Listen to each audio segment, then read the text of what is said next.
আজকে আমার নেল এক্সটেনশনটা হচ্ছে একটা জবা ফুলের ওপরে। এইসব মানুষদেরকে আমার স্টুডিওতে নিয়ে আসবে না। সরি দিদি, সরি। আমার পার্টনার আসলে ছোট থেকেই এরকম মানসিক রোগী।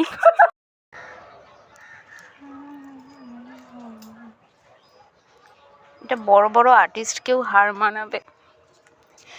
আমি জীবনে প্রথম সবুজ কালারের জবা ফুল দেখছি, কিন্তু খুবই পছন্দ হচ্ছে আমার। ওনার সার্ভিস খুবই ভালো। শুধু একটা টিপ দেবো, হয়ে যাবে। প্রিন্ট করবো। এই যে আপনার 50,000 টাকার চেক। ধন্যবাদ। ও এই যে আমার ফাইনাল লুক, দেখতেই পাচ্ছ। নেল আর্টটা আমার খুবই পছন্দ হয়েছে। তোমরা যে যে এই দিদিভাইয়ের কাছ থেকে নেল আর্ট করতে চাও, অবশ্যই ওনাকে যোগাযোগ